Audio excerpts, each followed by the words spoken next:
Shalom, salam sejahtera bagi kita semua, kekasih-kekasih Kristus, jemaat Tuhan dimanapun saudara berada. Pada kesempatan kali ini saya mengajak kita semua untuk merenungkan kebenaran firman Tuhan yang terambil dalam kitab Ibrani pasal yang ke-6 ayat yang ke-19. Demikian bunyi firman Tuhan. Pengharapan itu adalah sau yang kuat dan aman bagi jiwa kita yang telah dilabuhkan sampai ke belakang tabir. Kekasih Kristus dimanapun saudara berada, saya yakin kita selalu bahkan senantiasa berharap kepada Tuhan. Tapi pertanyaannya adalah, apakah kita mengerti, memahami apa arti kata pengharapan itu? Pengharapan itu berarti kita menantikan atau merindukan sesuatu yang lebih baik dari keadaan kita saat ini. Misalnya kita dalam keadaan yang berkekurangan hari ini. Kita berdoa, kita memohon kepada Tuhan supaya Tuhan memberkati kita. Itulah yang dinamakan pengharapan.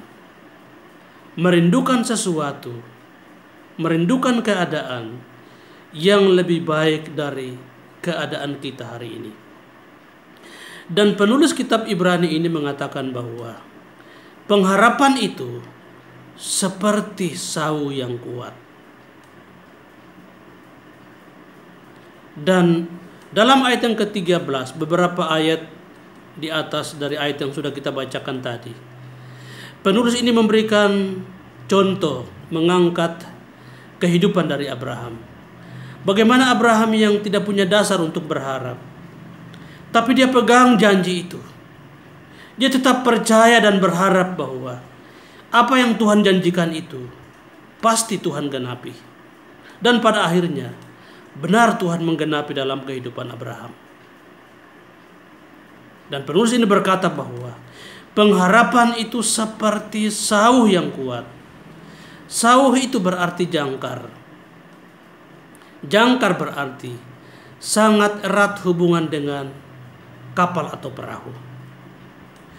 Jika kapal atau perahu itu berlabuh di danau atau di laut, maka nakodanya membuang jangkar ke dalam laut dengan satu maksud, supaya kapal atau perahunya tetap stabil, tidak mudah dibawa arus atau gelombang.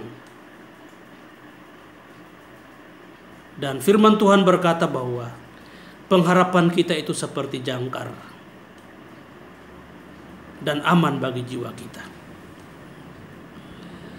Berbicara tentang jangkar, sekuat apapun jangkar, jangkar itu harus terkoneksi kepada kapal atau perahu melalui tali yang kuat. Harus terhubung. Kapal atau perahu itu harus terhubung melalui tali yang kuat kepada jangkar itu. Seringkali kita berharap kepada Tuhan, berpengharapan kepada Tuhan. Itu bagus. Tapi apakah kita terkoneksi kepada pribadi yang kuat? Kita terhubung, kita punya hubungan yang kuat, hubungan yang baik kepada yang mempunyai kekuatan itu atau tidak? Itu menjadi pertanyaan yang perlu kita renungkan. Seringkali kita berharap, tapi kita lupa membangun hubungan yang baik dengan yang mempunyai kekuatan yang maha dahsyat itu, yaitu Tuhan Yesus.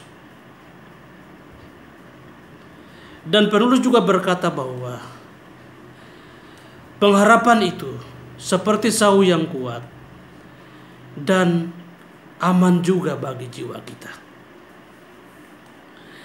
Bukankah jiwa kita seringkali tidak stabil, Bapak Ibu? Bukankah seringkali kita dipengaruhi oleh keadaan yang terjadi di sekeliling kita? Kita sering takut, sering panik, sering khawatir, sering bimbang. Itulah keadaan jiwa seseorang.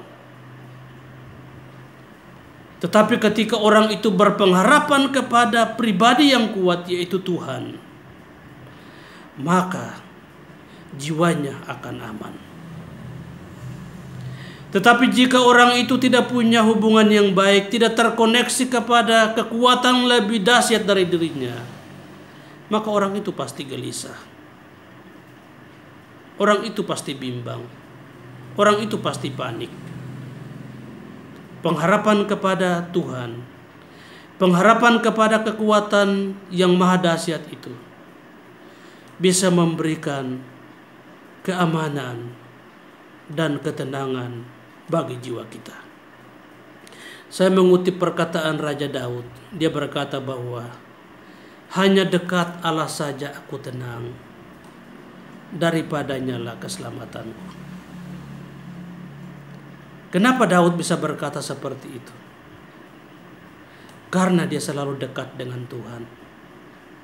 Wajar kalau dia merasa ada ketenangan dalam dirinya. Seseorang yang mau aman jiwanya, tenang jiwanya, dia harus terkoneksi kepada pribadi yang maha dahsyat, pribadi yang punya kekuatan yang luar biasa, yaitu Tuhan. Apa yang kita harapkan hari-hari ini? Semua boleh-boleh saja. Tapi pastikan hidupmu, hidup kita semua terhubung dan terkoneksi kepada kekuatan yang dahsyat, yang bisa membuat hidup kita aman, yang membuat hidup kita tidak mudah terombang-ambing oleh arus dan gelombang, yang membuat hidup kita tetap stabil, yaitu Tuhan Yesus Kristus. Dia punya kekuatan yang luar biasa. Ketika kita terhubung dengan Dia, tenanglah jiwa kita, amanlah jiwa kita, dan kita tidak akan mudah terombang-ambing oleh keadaan yang terjadi di sekeliling kita. Tuhan memberkati kita semua. Selamat Paskah. Shalom.